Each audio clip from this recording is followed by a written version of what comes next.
Bien, mis hermanos, damos gracias a Dios nuevamente por poder adorarle en espíritu y en verdad, poder estar juntos con nuestros hermanos con la certeza de que el Señor está en medio de su pueblo. Quiero animarte a ir a las Escrituras, en Filipenses capítulo 4. Vamos a estar exponiendo esta mañana los versículos del 4 hasta el 7.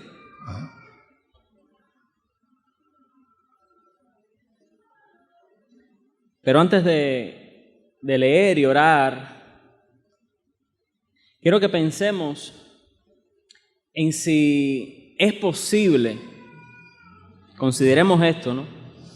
¿Es posible vivir con gozo la vida cristiana mientras estamos en este mundo? ¿Será posible eso? Y si es posible, mi hermano, ¿cómo puedo hacerlo? Si es posible vivir con gozo mi vida cristiana en el aquí y en el ahora, ¿cómo puedo hacerlo? La carta que Pablo le escribe a los filipenses en 7 ocasiones repite la palabra gozo. Y en otras 5 exhorta, manda a que ellos se gocen. Y una carta con tantas referencias al gozo, uno no se imaginaría que viene desde una prisión. Pero no solo eso, sino que ya en este punto de la carta, cuando hemos visto los primeros 3 capítulos y parte del capítulo 4, nos damos cuenta que las circunstancias que hay en la iglesia de Filipos no son las mejores circunstancias. Por un lado, viven en una cultura pagana, donde el paganismo y donde toda esa cultura está presionando a los cristianos para que se conformen a esa cultura falsa, a esa idolatría. Uno de los hombres que más había impactado la vida de los creyentes en Filipos era el apóstol Pablo, y ahora estaba preso y no se sabía si iba a salir vivo de esa prisión. Uno de los líderes de la iglesia, Epafrodito, fue enviado para auxiliar a Pablo y ellos no saben nada acerca de Epafrodito. Nosotros sí, pero ellos no saben nada acerca de él. Estaban siendo atacados por falsos maestros, enemigos de la cruz, perros, como los llama Pablo, porque querían destruir la iglesia. Y por si fuera poco, 2 hermanas que eran como pilares de esta iglesia, posiblemente fundadoras de esta iglesia, estaban peleadas entre sí y esto había generado una división posiblemente muy grande en la iglesia. Y Pablo las menciona por nombre acá en la carta. Cuando pensamos en todas esas circunstancias, el mandato que Pablo hace a gozarse, a regocijarse en el Señor puede parecer fuera de lugar. ¿A quién le está hablando Pablo? ¿Cómo que me goce? ¿Cómo que me sienta satisfecho, alegre o contento en medio de esta circunstancia? Pero lo cierto es que Pablo nunca ha esperado que los hermanos en Filipos hallen su gozo en las circunstancias terrenales, sino que más bien estén contentos y gozosos y alegres en aquel que está gobernando por encima de lo terrenal. Ellos no deben gozarse en lo que tienen o no tienen, en lo que quieren que suceda o no ha sucedido todavía. Ahora sí vamos a leer Filipenses capítulo 4, los versos del 4 hasta el 7.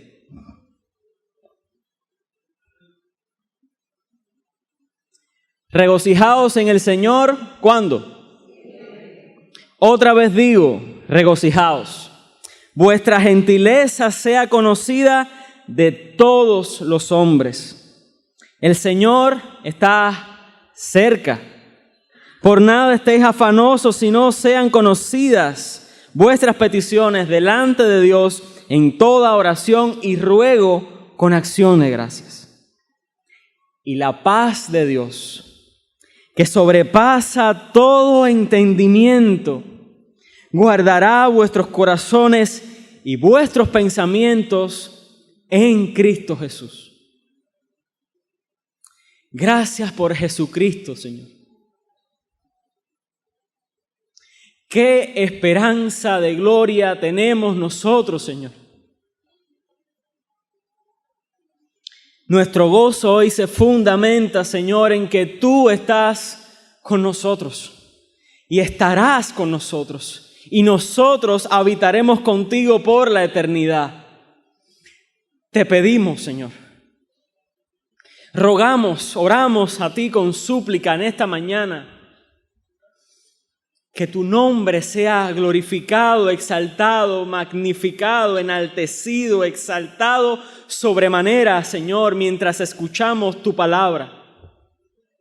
No queremos prestar atención a otra voz, a otro sonido, a nada más que a lo que tú tienes que decirnos en esta mañana, Señor.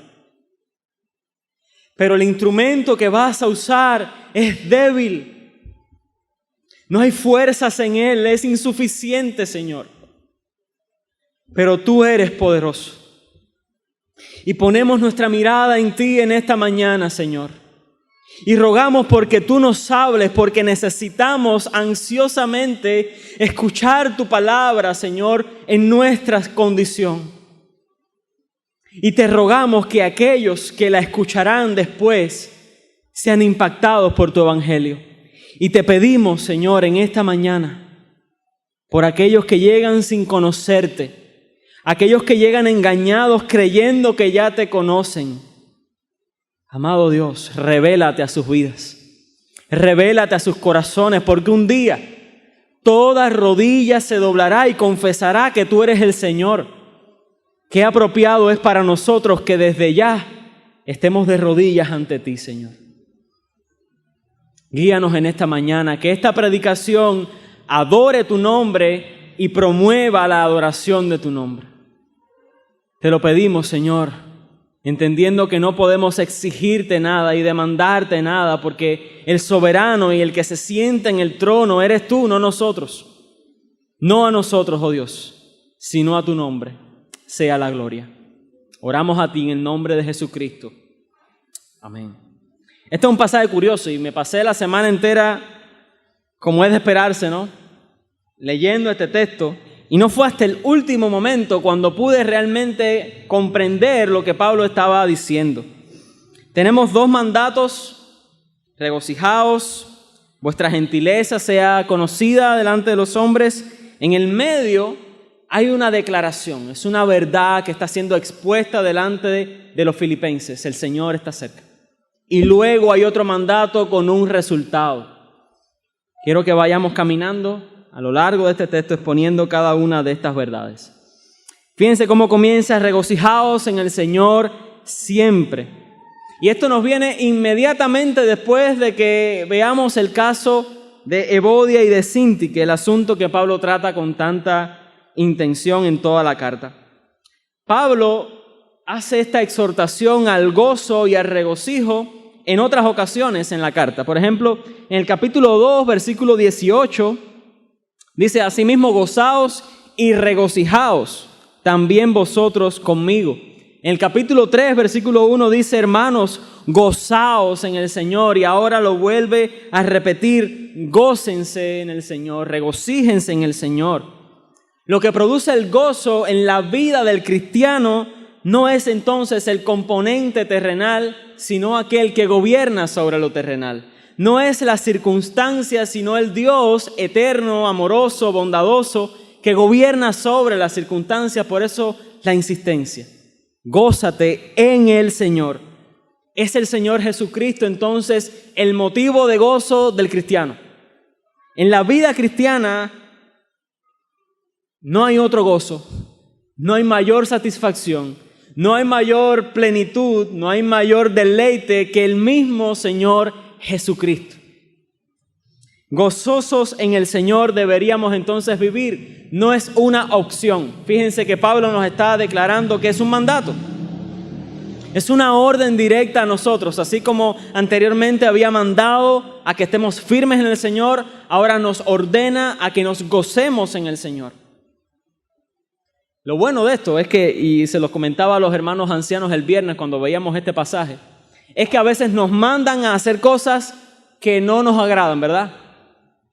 Pero lo cierto es que al pedirnos o al ordenarnos que nos gocemos en el Señor, esto es algo que ya está saliendo de forma natural por medio del Espíritu Santo en el cristiano.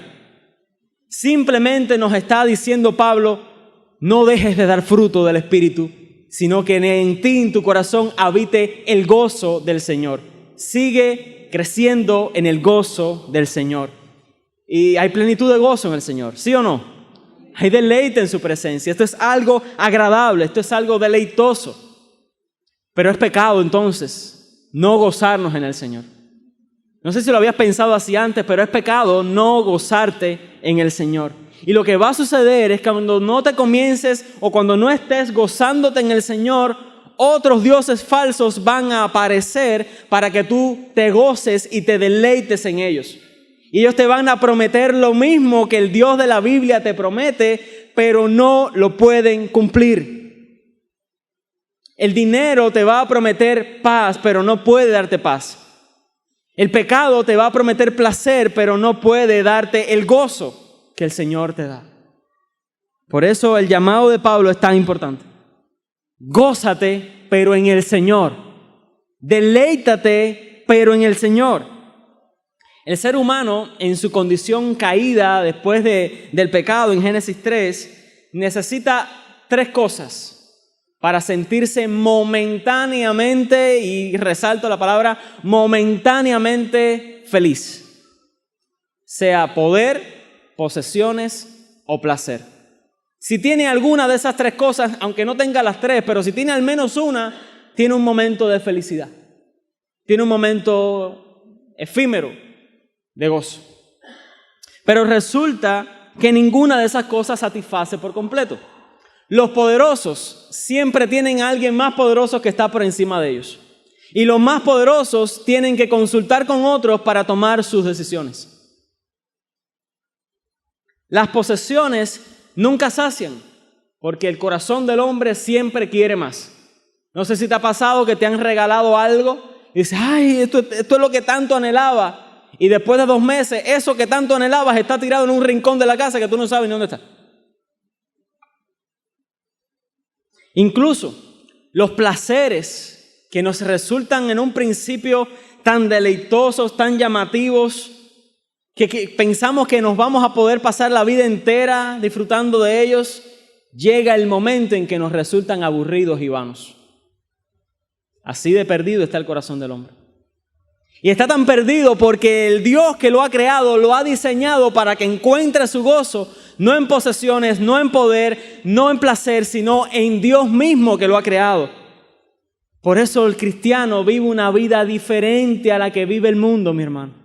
Porque no necesitas estas cosas para estar contento. Necesitas a Jesucristo. Y no hay mayor gozo que saber que estamos en Él.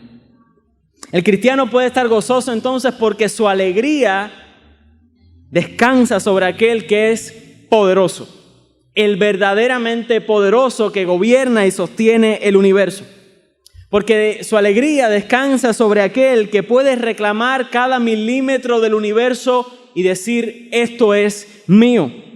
Sobre aquel en cuya presencia hay plenitud de gozo y que supera a todo placer terrenal. Hermano, como cristiano, puedes estar siempre gozoso por causa de lo que Jesucristo ha hecho, está haciendo y ha prometido hacer. Necesitas entonces poner tu mirada en Jesucristo para que puedas experimentar gozo verdadero. Y en ocasiones eso nos resulta tan en el éter ahí como algo tan general. ¿Cómo pongo mi mirada en Cristo? Bueno, vamos a ver. Vamos a Filipenses y vamos a ver todo lo que Cristo, o al menos una gran parte de todo lo que Cristo ha hecho, está haciendo y hará en nosotros. Y vamos a encontrar suficientes razones para gozarnos en el Señor. Las buenas noticias, salvo que seas una persona muy extraña, pero las buenas noticias generalmente nos ponen una sonrisa en el rostro. La carta de Filipenses y la Biblia en general está llena de buenas noticias. Y te voy a dar algunas solamente de ellas. En Filipenses capítulo 2, capítulo 1, versículo 29, nos dice esto: porque a vosotros os es concedido a causa de Cristo, no solo que creáis en Él, sino también que padezcáis por Él. O sea, nos ha sido concedido el don de creer en Cristo y de sufrir por Cristo. Y así fue como comenzó nuestra carrera en la fe, cuando el Dios de misericordia nos salvó y nos concedió el creer en Él y ahora también el padecer por Él. Estábamos muertos en delitos y pecados, pero Dios nos salvó. Dios nos rescató, Dios nos dio vida de entre los muertos por su gracia, porque así lo quiso. Hermanos, esa es razón suficiente para que tú estés gozoso en el Señor. En Filipenses capítulo 1, versículo 6, dice Pablo que él está persuadido de que el que comenzó la buena obra en nosotros, la perfeccionará hasta el día de Jesucristo. Eso significa que Dios ha estado esculpiendo tu carácter todo el tiempo para hacerlo, moldearlo conforme al carácter de su Hijo. Y si tú quizás has pensado que en algún momento Dios se ha detenido de trabajar en ti, déjame decirte que eso es imposible, porque a Él no le faltan recursos para terminar lo que Él ha comenzado. Podemos estar siempre gozosos en el Señor de que su obra está siendo perfeccionada en nosotros y nada en este mundo puede cambiar eso. En Filipenses 2:8 dice lo siguiente: estando en condición de hombre, hablando de Jesucristo, se humilló a sí mismo, haciéndose obediente hasta la muerte y muerte de cruz.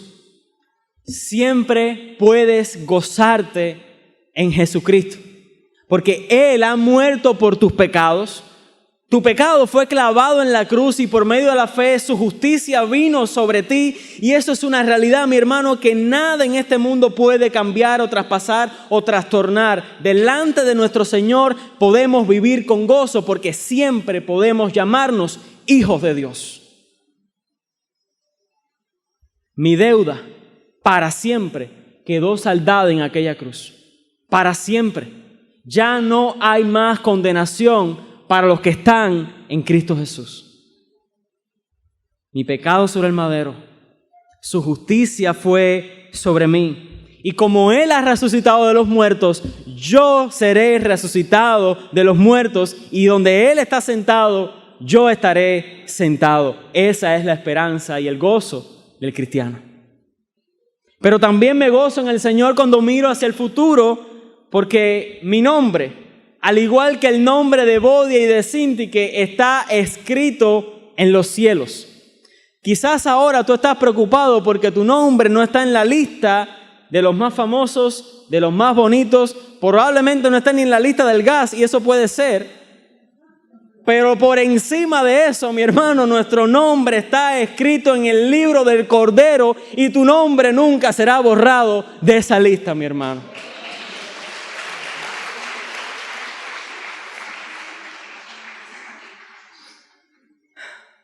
Pero me gozo más todavía, porque dice el versículo 11 del capítulo 2, versículos 9 y 10, que en el nombre de Jesús se doblará, dice, toda rodilla, mi hermano.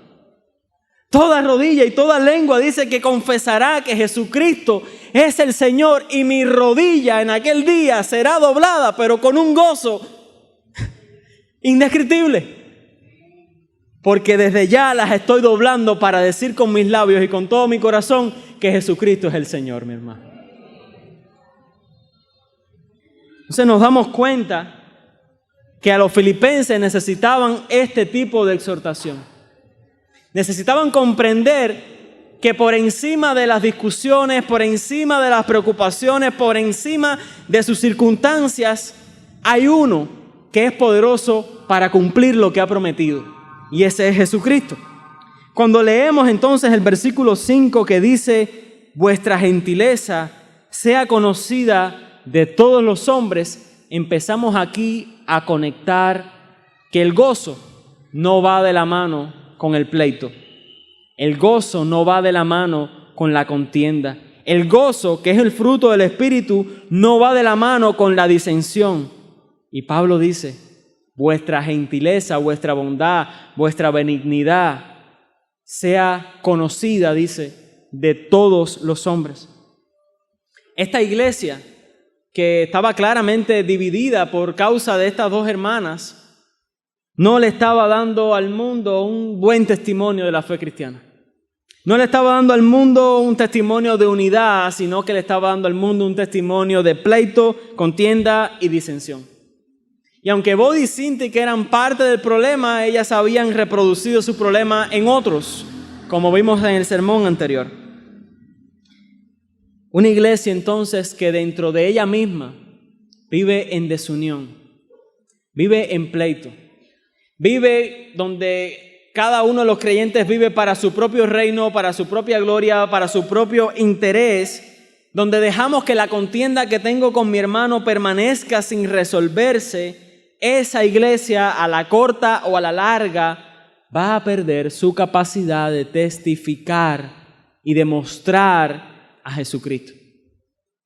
Eso es una gran advertencia para nosotros hoy. Cada cristiano en lo individual y cada iglesia en lo general está puesta en este mundo para mostrar ¿qué cosa? ¿Las virtudes de quién? De aquel que nos sacó de las tinieblas y nos trajo a su luz admirable. Y entre todas esas virtudes tenemos la bondad de Dios. ¿Cómo puedo decir que el Dios que me ha salvado es bueno, justo, amoroso, misericordioso, benigno y al mismo tiempo odiar a mi hermano? No es posible. Mi boca dice algo, pero mi corazón no lo cree. Mi boca dice algo, pero mi vida no lo muestra. ¿Cómo puedo decir que me gozo en el Señor estando en pleito, estando en contienda con mi hermano? ¿Cómo puedo ser tan hipócrita? El gozo del Señor es un fruto del Espíritu, como les decía. Pero nada tiene que ver con la contienda de la carne, con el pleito de la carne, con lo que desea la carne. No tiene nada que ver con eso. Y a veces confundimos el ser espiritual con el servicio. ¿Te imaginas a Evodia y a Sintik? ¿O te imaginas a cualquier hermano ahora? No, yo soy espiritual. Es verdad que yo odio a fulanito, pero estoy sirviendo al Señor. Eso no es ser espiritual para nada. La verdadera vida espiritual es imitar el carácter de Jesucristo y esto te capacita en el Espíritu para también reconciliarte con otros, así como el Padre te ha reconciliado consigo mismo. Esa es la verdadera espiritualidad. No es hablar lenguas extrañas, no es caerte para atrás. ¿De qué te sirve eso si no eres capaz de perdonar a tu hermano? ¿De qué te sirven todos los servicios, todos los títulos y todas las cosas si no eres capaz de ponerte de acuerdo con tu hermano? Otro peligro dentro de esto es querer entonces hipócritamente buscar a Dios, agradar a Dios, mientras mi corazón realmente está lejos de Él. ¿Se recuerdan lo que Jesús les decía a los fariseos? Misericordia quiero y no sacrificio. Tienen que entender eso. Cuando Dios ve nuestros actos de servicio, hechos con un corazón duro, áspero, insensible, rencoroso, rencilloso, ¿sabes qué Dios quiere hacer? Vomitar. ¿Cuántos hipócritas vimos en las iglesias de Apocalipsis? ¿Cuántos? Unos cuantos. Los vomitaría de mi boca, dice el Señor. Cuando tu corazón está lleno no de bondad, sino de odio, mientras tú crees que eres muy espiritual delante de Dios, pues el Señor te rechaza. La única oración que Dios va a recibir de un hipócrita es la de arrepentimiento. Pero mientras tú creas que puedes vivir tu vida como te da la gana y al mismo tiempo llevar el cintillo que dice cristiano, no has entendido el Evangelio. No has entendido el Dios que representas. Entonces estamos llamados a mostrar como creyentes la bondad y el amor del Dios de amor y bondad que nos ha salvado. A eso estamos llamados nosotros. Y ahora Pablo, como les decía, en el versículo 5 al final, no continúa con un mandato, continúa con una declaración muy corta. De hecho, en el griego original son 2 palabras nada más. Y esto les dice, el Señor está cerca. Un momento que le dije al pastor Josué que de eso nada más podíamos hacer el sermón de hoy, que no teníamos que entrar en más ningún texto.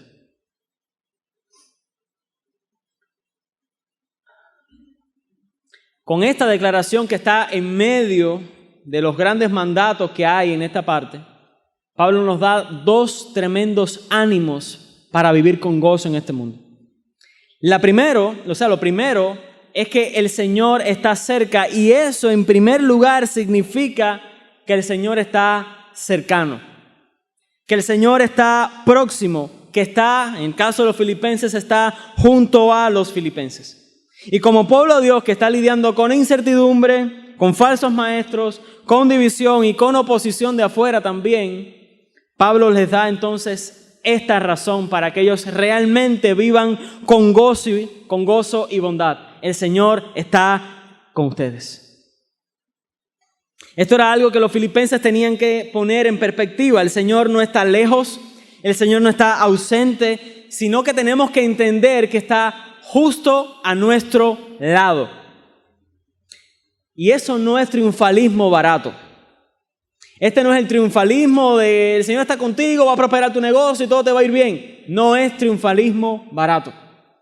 Esta es la realidad de todo verdadero creyente, sea en Filipos, sea en Santa Clara, sea en lo último de la tierra. Quiero que entiendas que el Señor realmente está contigo. A veces necesitamos que Dios nos abra los ojos como hizo con el siervo de Eliseo para que nos demos cuenta que realmente con el Señor somos mayoría. El Señor está contigo. No sé cuál es tu necesidad, no sé cuál es tu enfermedad, no sé cuál es tu preocupación, no sé cuál es tu carga, no sé qué te avergüenza, no sé qué te duele, no sé qué hay allá adentro en tu corazón ahora mismo, no sé qué está en tu mente, pero si eres cristiano, entiende que el Señor está contigo. No sé si esta es la experiencia de todas las esposas que están acá, pero cuando el hombre de la casa, espero que sea tu experiencia, pero cuando el hombre de la casa quizás no ha estado el día entero y estás en medio de un apagón, lo cual es muy común, ¿verdad? Últimamente. Llega el hombre a la casa, no sé si es la experiencia, nuevamente repito, de todas las esposas, pero la mía suele responder con un el hombre está en la casa. Yo no sé si, no sé, pero el hombre está en la casa. Cuando tú multiplicas esa sensación por 500,000 millones, todavía no hemos llegado a la paz que tiene el corazón que comprende que el Señor está con él. Que donde quiera que él está, el Señor está justo a su lado. Pero estar convencido que el Señor está cerca de mí no solo me da gozo en medio de la tormenta, no solo me da paz en medio de la tormenta, sino que cuando yo empiezo a ser dominado realmente por esa convicción, yo empiezo a crecer en santidad, yo empiezo a crecer en bondad, yo empiezo a crecer en amor, yo empiezo a crecer en sabiduría, yo empiezo a crecer en entendimiento, yo empiezo a crecer en madurez, yo empiezo a crecer porque estoy andando de la mano con un Dios que es santo, que es bueno, que es justo, que es sabio, que es poderoso. Mi vida empieza a ser transformada. Lo voy a pensar 2 veces para pecar cuando yo entienda que el Señor está a mi lado. De hecho, mi hermano, el Señor está tan cerca de ti que su espíritu mora dentro de ti. No hay forma de que puedas huir de su presencia. Y Él no tiene ninguna intención de salir de tu lado, mi hermano. Los filipenses y nosotros necesitamos entonces estar claros de esta realidad. El Señor no se complace con el pecado en la iglesia, sino que su nombre debe ser santificado en medio nuestro. Nos gozamos con que el Señor se pasea por los bancos, por las sillas de esta iglesia. Damos gloria a Dios por eso. Pero eso implica que aquí adentro y allá afuera el Señor tiene que ser santificado por nosotros. Su gloria tiene que ser dada a conocer por nosotros.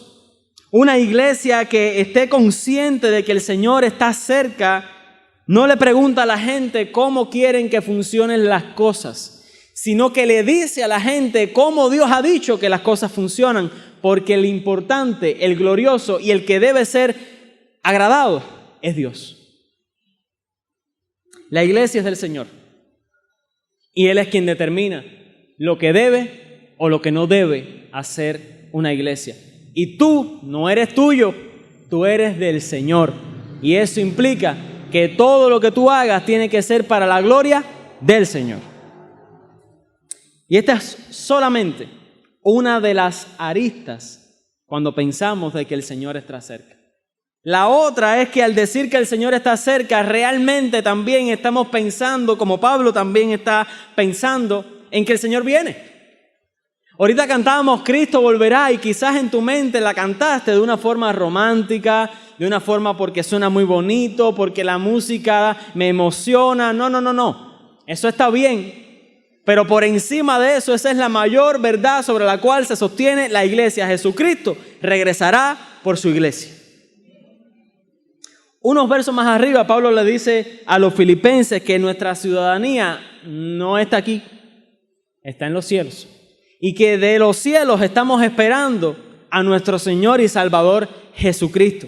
A los tesalonicenses, usando esta misma palabra, el Señor está cerca, les dice que no os dejéis mover fácilmente de vuestro modo de pensar, ni os conturbéis ni por espíritu, ni por palabra, ni por carta como si fuera nuestra, en el sentido en que el día del Señor está cerca. Me reía el otro día con una hermana que me preguntaba, ¿qué estás esperando aquí? Estoy aguardando la esperanza bienaventurada y la manifestación gloriosa de nuestro gran Dios y Salvador Jesucristo. Yo no sé qué tú estás esperando, pero espero que sea eso, por encima de todo lo demás. ¿Sabes cuántas cosas nosotros esperamos con ansias que nunca nos van a llegar? Nunca nos van a llegar y nosotros estamos ahí. Soñamos con ellas, hacemos planes con cosas que no tenemos, pensamos cuando lo tenga, sin tener ninguna certeza de que realmente eso que queremos lo vamos a tener. Y no tardará mucho hasta que la frustración, ¿verdad?, se apropie de nuestro corazón. Esa frustración, lo digo con toda convicción, esa frustración nunca la va a experimentar el corazón que anhela ardientemente encontrarse con Jesucristo. Porque como que estamos hoy aquí y el sol va a salir mañana, Jesucristo viene, mi hermano. Esto es algo ciertísimo. Esta es la verdad que ha sostenido a la iglesia por siglos. Algo que a veces nos parece lejano, algo que a veces, aunque nunca lo diríamos con nuestra boca, decimos, bueno, se supone que como cristiano yo crea eso, ¿no? Sí, yo creo que el Señor viene. No, mi hermano, no. Tienes que estar dispuesto a morir por eso. Porque no hay mayor verdad que eso. Ninguna otra verdad es mayor que esta. Jesucristo ha resucitado de los muertos, está sentado a la diestra del Padre y regresará por nosotros. Cristo viene y su regreso está cercano. Y su iglesia, como en Apocalipsis, aquí, ahora y siempre está diciendo, ven, Señor Jesús. ¿Cuántas veces no hemos esperado con algo con más ansia y seguridad de lo que esperamos con ansia y confianza el regreso de Cristo? Hay gente que está esperando con mucha más ansia el parol que lo que está esperando a Jesucristo. Eso es real, es triste, pero es real. Esa es una buena manera de descubrir nuestros ídolos. ¿Qué estás esperando? ¿Y qué estás esperando tan ansiosamente que supera tu deseo porque el Señor regrese? ¿Qué esperas tan ansiosamente que supera tu deseo por el regreso de Cristo? Sería una buena pregunta para hacernos. Porque vamos a descubrir muchos ídolos cuando veamos eso. Correr la carrera de la fe con esa expectativa constante de que el día de nuestro reencuentro con el Señor está cada vez más cercano, le añade entonces a la vida cristiana un sentido de urgencia. Así que perdona lo antes posible. Reconcíliate con tu hermano lo antes posible. Predica siempre que tengas la oportunidad. No pierdas el tiempo en vanidades, sino enfócate en lo importante. No temas sufrir por el evangelio. Busca las cosas de arriba. No te hagas tesoros en la tierra. Vive para la eternidad. Esta verdad, hermanos, de que el Señor está cerca, conecta el gozo y la bondad con la oración, como veremos ahora a partir del versículo 6. Como si Pablo nos estuviera diciendo: vivan delante del Señor, esperando su regreso, viviendo una vida de gozo y de oración constante. Eso es lo que Pablo nos está animando a hacer en esta mañana. Dice el versículo 6, por nada estéis como. Mira, si había alguien que tenía razones suficientes para estar preocupado, era Pablo. Estaba preso y ni siquiera sabía si realmente iba a ser libre o iba a ser condenado a muerte. Eso es una gran preocupación para cualquiera. Pero Pablo dice que por nada estés preocupado, angustiado, afanado, ansioso sería también una buena traducción. Arriba nos dice que tenemos que estar siempre gozosos y aquí abajo nos dice que nunca deberíamos estar afanados. Pero ¿cómo? ¿Cómo no vivir afanado? Los filipenses también tenían sus preocupaciones. A donde quiera que miraran había razón para estar ansioso, preocupado y afanado. Si miran para un lado, Evodia está peleando contra Síntique. Hay un hermano que está sembrando falsa doctrina. Hay un líder que está enfermo. Hay presión desde afuera. Y nosotros hoy no somos diferentes. La ansiedad de pensar de si el sistema se cae o no se cae, el sistema energético me refiero, si se cae o no se cae, esa ansiedad. ¿Cómo lidio? Ustedes son mal pensados. ¿Cómo lidio con esa ansiedad? ¿Cómo lidio con esa preocupación, con esa carga? La primera realidad está muy clara. El Señor está cerca. Dicen que los verdaderos amigos están en las buenas y en las malas. El verdadero mejor amigo nos ha dicho: nunca te dejaré ni te desampararé. Y Él es el único que puede cumplir eso. Piensa en esto. ¿Cómo fue que Dios creó el mundo? Hablando, ¿cierto? ¿Qué tan poderoso tiene que ser alguien para que con una palabra aparezcan galaxias que están a la distancia perfecta la una de la otra? El sol tiene la temperatura justa para sustentar la vida y todas las cosas estas que vemos en el mundo. Una sola palabra de Dios fue suficiente para crear vida, para crear todo de la nada. Una sola palabra de Dios fue suficiente para resucitarte de los muertos. ¿Cómo no voy a confiar en ese Dios? ¿Cómo no voy a descansar en paz en ese Dios? Mi hermano, el que ha prometido estar contigo realmente estará contigo. Y es el mismo que, como dice Hebreos, sostiene el universo con la palabra de su poder. ¿A qué le tienes miedo? ¿O qué te hace estar ansioso teniendo tan gran ayudador a tu lado? Tú estás ansioso, pero el Señor está cerca. Así que cobra ánimo, mi hermano, y gózate en que el Señor sigue estando en su trono. Pero la otra realidad que nos ayuda en medio de la ansiedad es la oración. Dice Pablo, y esto quiero que lo vean en el texto para que no me crean a mí: si no sean conocidas vuestras peticiones delante de Dios. Pablo nos está diciendo que no nos afanemos, que no nos preocupemos. Pero si había alguien preocupado, era Pablo. ¿Cómo? Sí, Pablo estaba preocupado. En 2 Corintios 11, Pablo nos dice, además de estas cosas, lo que sobre mí se agolpa cada día, la preocupación por todas las iglesias. Pero ¿qué hace Pablo? Ahora nos está abriendo su corazón y nos dice que hay una carga que se agolpa sobre él, que son las iglesias. ¿Por qué entonces Pablo me dice que no me preocupe? Si él mismo a veces ni podía dormir pensando en algún miembro de la iglesia. ¿Qué hacía Pablo con esa preocupación? Bueno, entre esas iglesias por las cuales Pablo se preocupaba, estaba la iglesia de Filipos.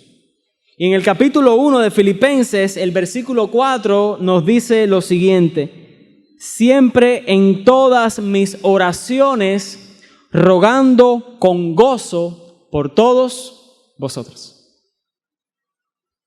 La clave que nos da Pablo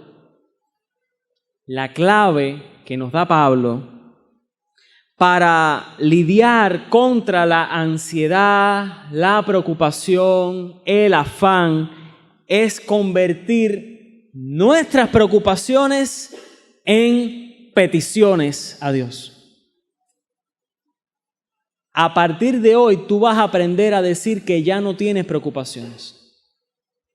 Esa fue mi conclusión después que terminé el sermón. Eso fue lo que Dios me enseñó aquí. Ya yo no tengo preocupaciones, yo tengo motivos de oración. Yo no tengo preocupaciones, yo tengo peticiones que traer delante de Dios. Voy a dejar de tratar de resolver las cosas que no puedo resolver con mis fuerzas. Y las voy a poner delante de aquel que llama las cosas que no son como si fuesen. Dice Pedro, concordando precisamente con Pablo. Primera de Pedro, capítulo 5, versículo 7, para los que anotan. Echando toda vuestra ansiedad sobre Él. ¿Por qué? Porque Él tiene cuidado de vosotros. Él tiene cuidado de ustedes. Esto tiene toda la lógica del mundo, mi hermano.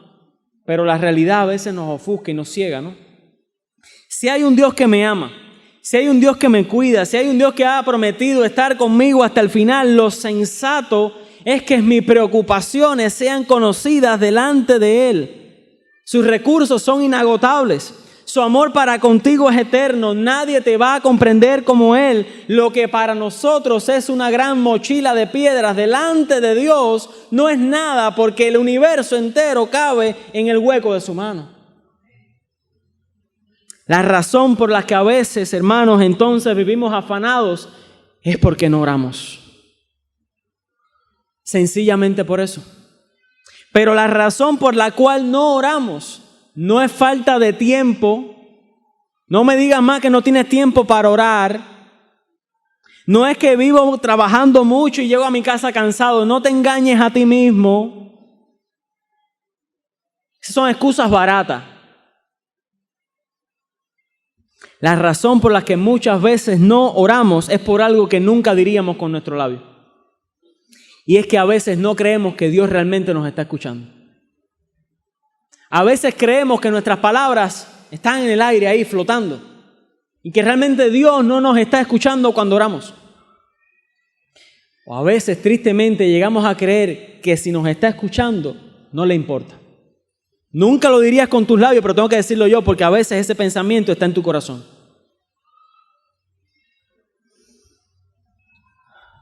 En otras ocasiones somos constantes en la oración, pero para pedir lo que queremos, para pedir conforme a nuestros deleites, para pedirle a Dios cosas que Él no ha prometido darnos, para exigirle a Dios, yo decreto, yo declaro, ¿quién eres tú? Un gusano, no mereces nada. Dice Pablo que tu oración tiene que estar marcada por el ruego, por la súplica. ¿Te imaginas lo tonto que se ve una hormiga diciéndole al hombre, no pases por aquí? Así de tonto nos vemos nosotros cuando decimos, no, yo decreto, yo declaro. ¿Quién eres tú? No te engañes a ti mismo. El que ha decretado vida de entre los muertos, el que ha decretado la creación del universo, es Dios, no eres tú. El único que crea realidades nuevas y cambia las circunstancias es Dios, no son tus palabras.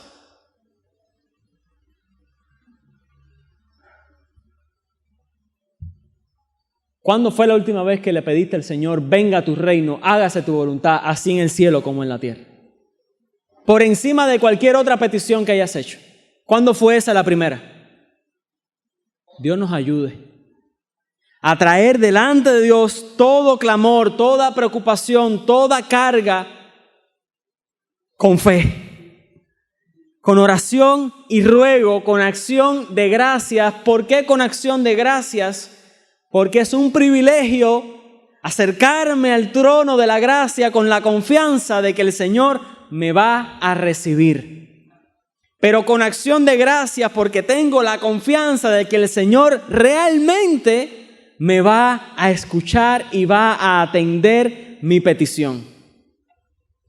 Y con acción de gracias, porque sea lo que sea su respuesta, Él seguirá siendo mi Padre y yo seguiré siendo su Hijo. Y nada puede cambiar eso. Aparte de esto, Pablo nos muestra el resultado de esta oración constante, de esta oración humilde, sumisa y reverente. Mira el versículo 7. Cuando ores de esta forma, dice, la paz de Dios, que sobrepasa todo entendimiento, guardará vuestros corazones y vuestros pensamientos en Cristo Jesús. La idea es que cuando venimos en oración afanados, somos un mar turbulento. Somos olas que están como un revoltijo, unas contra otras. Aquello es un caos. Pero cuando venimos delante de Dios en oración y ponemos delante de Él toda ansiedad, salimos de ahí como un mar en calma. No porque las circunstancias hayan cambiado, no es eso, sino porque Dios nos ha cambiado a nosotros cuando oramos. Y ahora estamos listos para enfrentar la misma situación, pero en la fuerza del Señor. Y con la confianza de que esa circunstancia está siendo controlada por Dios. Y esta es una paz, dice, que sobrepasa todo entendimiento, porque no es manipulación psicológica, no es sugestión mental, no es todo va a salir bien como nos dice la gente, no. Sobrepasa todo entendimiento porque comprendemos que el que está a cargo de esto es Dios mismo. Y esa paz nos guarda nuestros corazones y nuestros pensamientos, ¿en qué? ¿Cómo comienza Pablo diciendo esta sección? ¿Regocijaos en quién? ¿Cómo se guardan nuestros corazones y pensamientos? ¿En quién?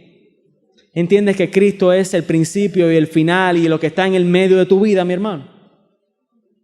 Y si tú estás fuera de Cristo hoy, yo entendería por qué no tienes paz. Y yo entendería por qué vives afanado, preocupado y cargado. Porque lo que más necesitas es hacer la paz con Dios por medio de Jesucristo. Esa es tu mayor necesidad. No sé qué preocupación te trajo aquí hoy, pero tu mayor carga hoy, aunque no lo sepas, es que debes reconciliarte con Dios y experimentar la paz que sobrepasa todo entendimiento. Y cuando ores a Dios, como te invito a hacer hoy, si no le has conocido, y ores a Dios en arrepentimiento y fe, suplicando su perdón por cada uno de sus pecados y al mismo tiempo confiando en que en Cristo hayas perdón y vida eterna, ahí el Señor te salvará. No sé si tu circunstancia va a cambiar, pero tu eternidad estará segura en Jesucristo. Y si tú eres cristiano y has venido cargado como sé que has venido y preocupado y afanado por cosas externas a ti, déjame decirte algo. Dios sigue en su trono. El Señor está con su pueblo, estará con su pueblo y nosotros un día estaremos juntamente con Él en gloria. Confía en Él, espera en Él, ora a Él, toda ansiedad sea conocida delante de Él. Padre, gracias por esta mañana, por tu palabra, por el gozo eterno que tenemos en Jesucristo. Gracias por la esperanza del Evangelio, Señor. Gracias porque ella supera todas nuestras limitaciones, todas nuestras cargas, todo lo que traemos delante de ti es superado por tu poder, Señor. que al entender, Dios mío, que ya no tenemos preocupaciones, sino razones y peticiones que traer delante de ti, podamos salir de este lugar para vivir nuestra vida cristiana en la espera de tu regreso, con gozo, mostrando tu bondad y por medio, Señor, de una oración constante, sabiendo que en Jesucristo somos salvos y somos escuchados. Sé con aquellos, Dios mío, que ignorarán este mensaje para su propia condenación. Sé con ellos, Dios mío, ten misericordia, Señor, de ellos. Toca sus corazones y vuélvelos a ti, reconcílialos contigo, Señor. Y si alguno de nosotros ha venido cargado y afanado, que salga de este lugar con el deseo, Señor, de orar constantemente a ti, agradecido siempre por Jesucristo. Te damos las gracias, Señor, por la esperanza genuina del Evangelio. En Jesús, amén. Amén. Dios les bendiga, mis hermanos.